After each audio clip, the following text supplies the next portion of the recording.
Good evening. Today we are starting economics. Economics आपके कौन से जीएस का पार्ट है? जीएस 3। इसके अलावा और भी है जीएस 3 में, जैसे इंटरनल सिक्योरिटी, ये हमने ऑलरेडी कवर कर लिया है। साइंस एंड टेक आपका हो चुका है। एनवायरमेंट भी आपका हो चुका है।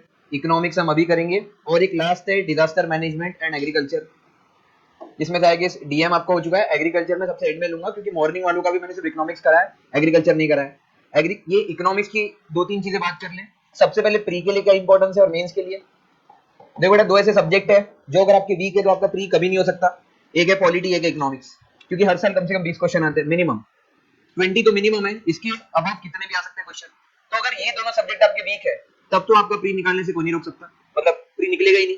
उसके अलावा आप कितना भी कोशिश कर लो, साइंस, एनवायरमेंट, हिस्ट्री, ज्योग्राफी, तो ये चारों मिला भी लोगे तो भी पॉलिटी और इकोनॉमिक्स के बराबर का वेटेज है। हिस्ट्री, ज्योग्राफी, साइंस, एनवायरमेंट मिलाने के बाद वो लोग क्या कर रहे हैं, साइंस में भी उन्होंने 15 क्वेश्चन का वेटेज दिया है, एनवायरमेंट पे भी, और ये दोनों मिला के 10 होता है। जैसे इस साल ज्योग्राफी से 10 क्वेश्चन थे, हिस्ट्री से 0 था, मॉडर्न हिस्ट्री से। और रिमेनिंग जो 20 क्वेश्चन होते हैं वो एक ग्रे एरिया का पार्ट है, जिसमें आर्ट एंड कल्चर आ जाता है, इंटरनेशनल रिलेशन आ जाता है और मैपिंग आता है। इससे आ रहे हैं 20 क्वेश्चन बचे हुए। तो प्री के लिए तो ये बेनिफिट है कि प्री अगर आप इकोनॉमिक्स कर लेते हो तो प्री में 20 क्वेश्चन आ जाएंगे। अब इकोनॉमिक्स थोड़ा टफ सब्जेक्ट क्यों हो जाता है, क्योंकि प्री का सिलेबस अलग है, मेंस का सिलेबस अलग है। प्री में अगर 20 क्वेश्चन आएंगे तो इसको भी हम ब्रेक डाउन करते हैं। सबसे पहला होता है मनी, बैंकिंग एंड फाइनेंस। इसी से बेटा 10 से 12 क्वेश्चन आ जाएंगे, मतलब 20 क्वेश्चन में से 10 से 12 क्वेश्चन यही से आएंगे। इसलिए जितना भी हम पढ़ेंगे उसमें से सबसे ज्यादा टाइम मैं इसी यूनिट को दूंगा, मनी, बैंकिंग एंड फाइनेंस। इसको करने में एटलीस्ट आई गेस 10 से 12 दिन लगेंगे हमें। उसके बाद सेकंड जो सबसे इंपॉर्टेंट यूनिट होता है इसका, that is balance of payment. India की इकोनॉमी पहली बार चेंज हुई थी 1991 में। The reason was the issue of balance of payment. ये सेकंड इंपॉर्टेंट टॉपिक होता है प्री का। इससे आते हैं 2 से 3 क्वेश्चन।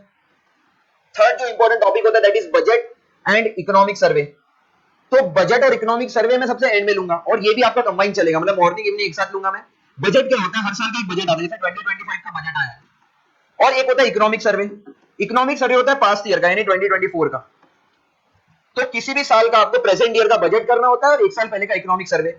अब इकोनॉमिक सर्वे में क्या होता है कि गवर्नमेंट ने जितनी बातें की, क्या वो पूरी की? जैसे मान लो 2025 में गवर्नमेंट ने बजट में बहुत बड़ी बड़ी बातें की है, क्या ये सारी बातें पूरी हुई है अगले साल पता चलेगा in the form of economic survey. तो इस साल मैं आपको 2024 का इकोनॉमिक सर्वे कराऊंगा, 2025 का बजट कराऊंगा। यहाँ पे बजट का बस बेसिक्स पढ़ेंगे कि बजट में क्या होता है। एक होता है टैक्स पार्ट, एक होता है नॉन टैक्स पार्ट, एक होता है रेवेन्यू, एक होता है कैपिटल पार्ट। उसमें क्या होता है, बजट को कैसे क्लासिफाई करते हैं, वो स्टैटिक यहाँ पे पढ़ाऊंगा। यहाँ से 1 से 2 क्वेश्चन आएंगे, और जब ये करा दूंगा तो यहां से आएंगे 2 से 3 क्वेश्चन। चौथा यूनिट है यहाँ पे infrastructure. For example railways, roadways, Airways, waterways, ये सब इंफ्रा का पार्ट है। प्री के लिए 0 इनपुट, मेंस के लिए मैक्सिमम आउटपुट। तो पहले 3 यूनिट प्री के हैं। इकोनॉमिक्स को मैं 6 यूनिट्स में बांटता हूं। एक होता है मनी, बैंकिंग, फाइनेंस, एक balance of payment, third is budget and economic survey. ये तीनों एक्सक्लूसिवली प्री का है, मतलब प्री अगर निकालना है आपको तो ये तीनों बहुत बढ़िया चाहिए आपका। मेंस के लिए फिर आता है इंफ्रास्ट्रक्चर से क्वेश्चन। फिफ्थ वाला यूनिट होता है आपका गवर्नमेंट स्कीम्स, और लास्ट वाला होता है एग्रीकल्चर। अब इंफ्रा, गवर्नमेंट स्कीम्स और एग्रीकल्चर, ये तीनों मेंस का पार्ट है। इकोनॉमिक्स थोड़ा टफ क्यों है, एक और रीजन, क्योंकि ये जीएस 3 का पार्ट है। किसी भी साल के टॉपर की कॉपी उठाओ, 2022, 2023, 2021, आप देखोगे टॉपर के भी एक ही जीएस में कम आते हैं, जिसका नाम होता है जीएस 3। वेरीफाई कर लेते हैं हम। इस साल के टॉपर का नाम था आदित्य श्रीवास्तव, उसकी मार्कशीट चेक कर लो आप। इनफैक्ट किसी का भी आप चेक करोगे, रैंक 2 अनिमेश प्रधान था, रैंक 3 उनकी भी चेक कर लो। आई गेस रैंक 3 के भी जीएस 3 में ही कम थे। सभी का एक ही यूनिट, एक ही जीएस वीक होता है, दैट इज जीएस 3।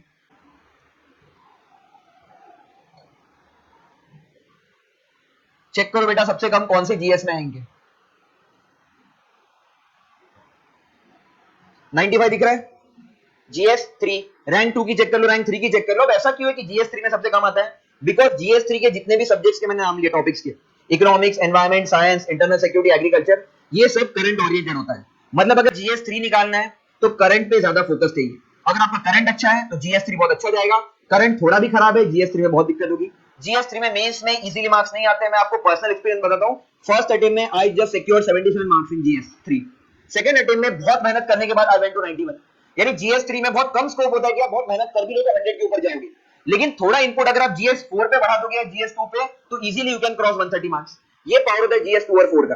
तो मैं इतना डिटेल में सब क्यों बता रहा हूं, क्योंकि मेंस के पर्सपेक्टिव से भी कहां फोकस ज्यादा करना है कहां नहीं, वही समझ जाएगा आपको। अब प्री में मैंने बताया, प्री में आपको 20 क्वेश्चंस आएंगे मिनिमम, यानी 40 मार्क्स।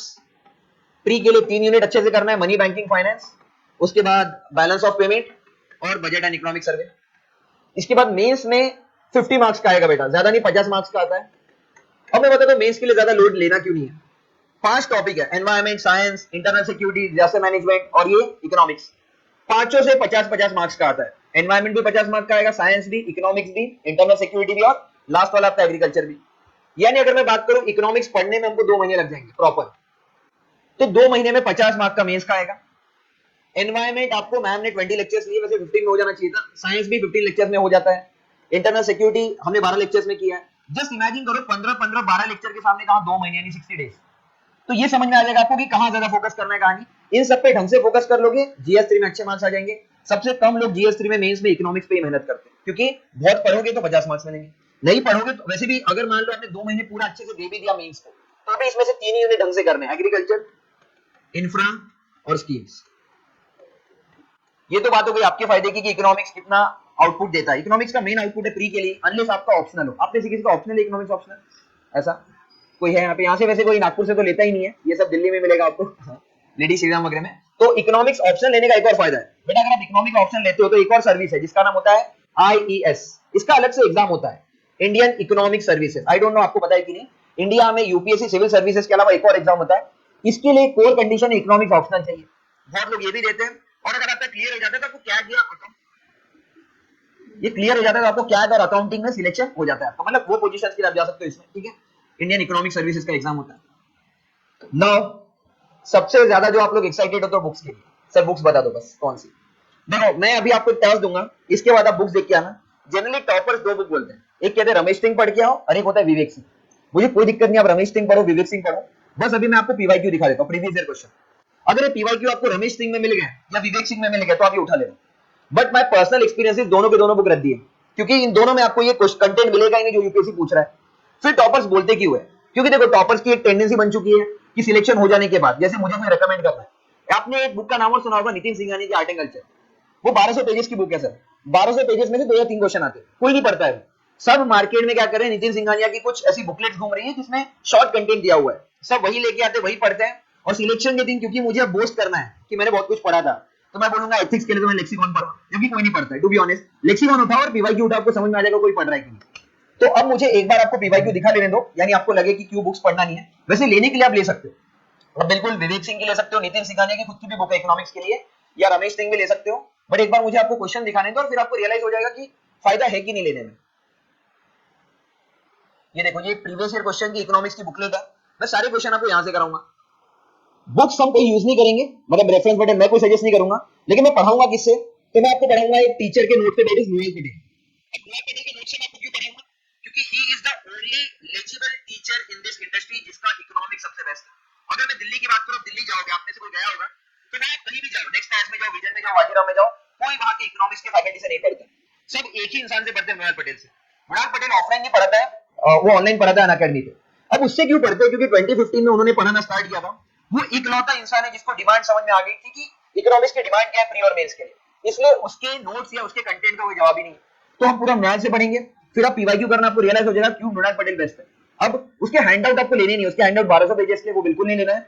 यहाँ मैं आपको पीपीटी से पढ़ाऊंगा, जितना मैं डिक्टेट करूंगा उतना लिखो, जाके मेंस की क्वेश्चन करो, प्री के क्वेश्चन करो, सारे पढ़ जाएंगे। सर मैं क्लास में करा दूंगा आपको क्वेश्चन। अब एक बार आप क्वेश्चन देख लो, यहाँ पे सर के पास लाइब्रेरी में ना रमेश सिंह भी पढ़ी, विवेक सिंह भी पढ़ी है। क्लास के बाद 5 मिनट निकाल के देख लेना कि ये टॉपिक्स मिलते हैं क्या रमेश सिंह में आपको। अगर मिलते हैं तो please go to any stationery और फिर वहां पे रमेश सिंह खरीद लीजिएगा अपने कन्वीनियंस के लिए। बट बेकार है, मतलब मैं एक चीज लिख के दे सकता हूँ कि इकोनॉमिक्स के लिए प्री के लिए तो कोई बुक ढंग की है नहीं। देखो मैं आपको क्वेश्चन दिखा देता हूँ। सबसे पहला क्वेश्चन है 2022 का नॉन फंजिबल टोकन्स, ठीक है, लेटेस्ट का क्वेश्चन है, जाके देखना रमेश सिंह में क्या नॉन फंजिबल टोकन्स की बात की है। अगला क्वेश्चन है, पहला क्वेश्चन भी देख लो, पहला क्वेश्चन है इनटेंजिबल इन्वेस्टमेंट का, जाके देखना इनटेंजिबल इन्वेस्टमेंट में कोई भी बात करी है क्या उसमें। नेक्स्ट मनी मल्टीप्लायर मिल जाएगा, बेसिक है थोड़ा, फिर ये भी मिल जाएगा, रिसेशन भी मिल जाएगा आपको, डब्ल्यूपीआई सीपीआई भी मिल जाएगा, ये तो मतलब पूरे बेसिक्स का पार्ट है ये क्वेश्चन भी देख लेना। अगर आपको इंफीरियर गुड्स वाला टॉपिक मिलता है क्या रमेश सिंह में, उसके बाद परचेसिंग पावर पैरिटी मिल जाएगा, फिर 5 ईयर प्लान्स वगैरह तो अब तो हट गए, बट ये भी मिल जाएगा आपको, ठीक है। लैंड रिफॉर्म्स एब्सेंट है, लैंड रिफॉर्म्स भी नहीं मिलेगा आपको उसमें, और ठीक है। तो ये वाला यूनिट है, इसमें ज्यादा क्वेश्चन नहीं है। देखो 2013 आ गया, सेकंड वाला यूनिट दिखाता हूं जिसमें से सबसे ज्यादा क्वेश्चन आए, जिसकी मैंने बात की थी, मनी बैंकिंग एंड फाइनेंस। ये वाला यूनिट सबसे बड़ा कोर है हमारे टॉपिक के लिए, इकोनॉमिक्स के लिए, क्योंकि सबसे ज्यादा क्वेश्चन यहीं से आएंगे। अब आप देखते जाओ 2013 के पहले के क्वेश्चन देखने ना।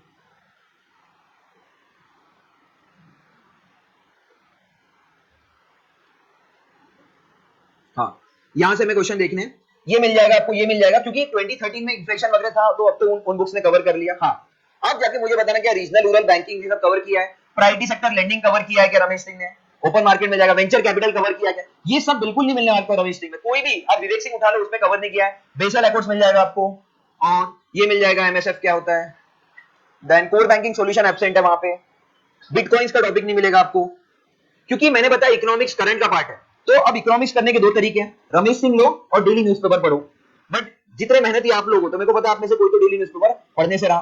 तो दूसरा तरीका है कि मृणाल के पूरे नोट्स कर लो आप, मृणाल ने पूरे करंट कवर करा है जो भी चल रहा है। फॉर एग्जांपल अगर मैं आपको बोलूं डिमोनेटाइजेशन 2016 में खत्म हो गया बेटा, लेकिन उसके बाद डिमोनेटाइजेशन की जितनी अपडेट्स है उसने सारी पीपीटी में दे रखी, तो हमें एक जगह पे कंसोलिडेट करके सारा मटेरियल मिल जाता है, ठीक है। तो हम इसको यूज करेंगे एज अ रेफरेंस मटेरियल। इसके बाद आप कहीं भी कोई भी यूपीएससी का क्वेश्चन बनाओ, इसके बाद आप एसएससी के क्वेश्चन बनाओ, एमपीएससी के बनाओ, यूपीपीसीएस के क्वेश्चन बनाओ, सारे क्वेश्चन बन जाएंगे, ठीक है।